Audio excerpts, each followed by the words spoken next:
গরম পাতে এই বিনসের একটা নতুন রেসিপি নিয়ে হাজির হয়েছি। তো তোমাদের অনুরোধ করব কিভাবে বানিয়েছি শেষ পর্যন্ত আমার সঙ্গে থাকার জন্য। চলো দেখে নাও নমস্কার আজকের বন্ধুরা, রেসিপি। তোমরা সবাই কেমন আছো? আশা করি ভালো আছো। আর আমিও ভালো আছি। সিম্পল কুক উইথ পলির পরিবারে সবাইকে স্বাগত জানিয়ে আজকে আবার একটা নতুন রেসিপি নিয়ে হাজির হয়েছি। আজকে আজকে বানাবো আমি বিনস। হ্যাঁ, বিনসের পোস্ত বানাবো, সাথে আলু ব্যবহার করব। কিভাবে বানাবো আর কিভাবে রান্না করছি এর জন্য কিন্তু তোমাদেরকে অনুরোধ করব, প্লিজ তোমরা সঙ্গে আমার থাকো। আর যারা এখনো নতুন বন্ধু রয়েছে, আমার চ্যানেলটি সাবস্ক্রাইব করোনি, তাদেরকে অনুরোধ করবো, প্লিজ প্লিজ প্লিজ তোমরা আমার চ্যানেলটি সাবস্ক্রাইব করে নাও। কারণ তোমরা ছাড়া আমি এগিয়ে যেতে একেবারে পারবো না। আর চলো, এর জন্য এখানে নিয়ে নিচ্ছি আমি, দেখো, 250 গ্রাম বিনস। আর নিয়েছি এখানে পোস্ত। পোস্তটা এখানে আমি নিয়েছি বড় চামচের 4 চামচ, কেননা পোস্তটা একটু বেশি লাগবে আর খেতে কিন্তু ভীষণই ভালো লাগবে। আর সাথে নিয়েছি আমি এখানে আলু। এই যে দেখো, এখানে নিয়ে নিয়েছি আলু। আলুগুলো সাইজ যদিও ছোট রয়েছে।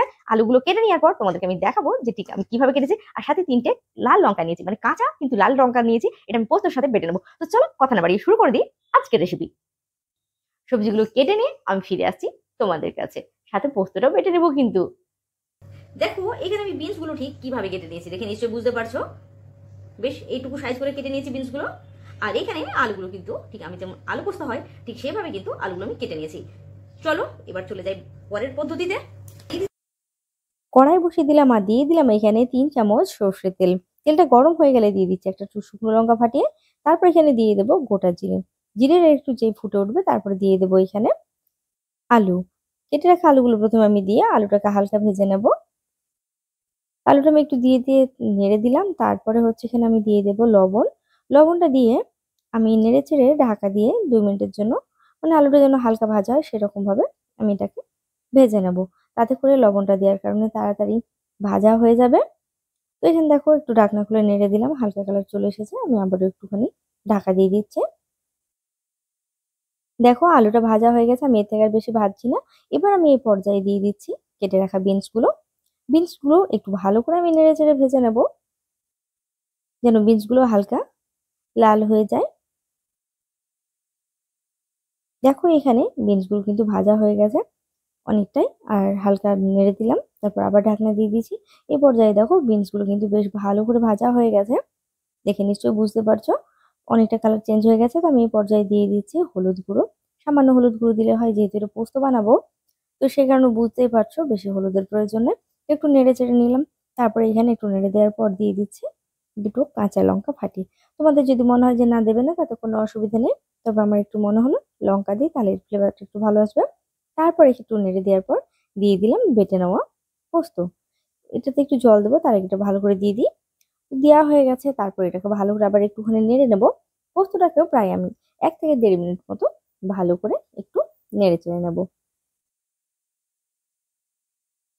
এভাবে রান্না করলে গরম ভাতে কিন্তু রান্নাটা অসাধারণ লাগে। তোমাদের অবশ্যই অবশ্যই বলবো বাড়িতে একবার ট্রাই করো। তো এখানে পোস্তটা দেওয়ার পর আমার এখানে ভালো করে ভেজে নেওয়া হয়েছে। তারপর আমি এখানে দিয়ে দেবো জল। তো প্রথমে আমি মশলা বাটিটা ধুয়ে জল দিয়ে দেবো, তার আগে আমি দিয়ে দিচ্ছি বাকি লবণটা। তো কেননা সম্পূর্ণ লবণটা আমার আগে দেওয়া হয়নি, তো লবণটা দেওয়ার পরেও কিন্তু আমি একটু নেড়ে দিলাম। এবার হচ্ছে দিয়ে দিচ্ছি আমি মশলা বাটিটা ধুয়ে কিছুটা জল দিয়ে দেবো। তো জল দিয়ে দিলাম, একটু দেখো একটু নেড়ে দিচ্ছি। এখানে কিন্তু আর একটু জল লাগবে, তো আমি একটু নেড়ে দিচ্ছি প্রথমে। দেখো আমি এখানে জলটা দিয়েছি। এবার তোমাদের দেখা যায় কি পরিমাণে জলটুকু দেবে, কেননা হচ্ছে বিনস গুলো সেদ্ধ হতে সময় লাগবে। সম্পূর্ণ বিনস গুলো সেদ্ধ হয়নি। তো এখানে আমি প্রায় ধরো 1 গ্লাস মতো জল দিয়ে দিলাম। দেখো ঠিক এই পর্যায়ে থাকবে, সেভাবে কিন্তু জলটা দেবে। তারপর ঢাকনা দিয়ে রান্না করে নেবে। প্রায় 6 থেকে 7 মিনিট মতো রান্না করে নিলে কিন্তু রান্নাটা খুব তাড়াতাড়ি হয়ে যাবে।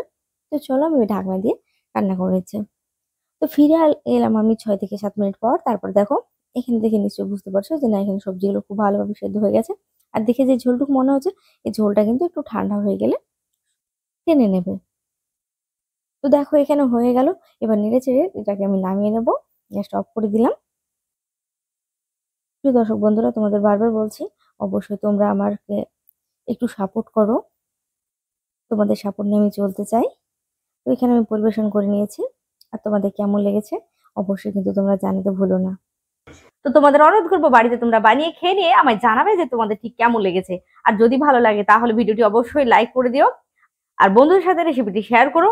আর যারা এখন আমার চ্যানেলটি সাবস্ক্রাইব করোনি তাদেরকে অনুরোধ করবো, প্লিজ তোমরা আমার চ্যানেলটি সাবস্ক্রাইব করে নাও। আজকের মতো এখানে বিদায় নিলাম, সবাই ভালো থাকবে, সুস্থ থাকবে, দেখাবো অন্য একটা রেসিপিতে।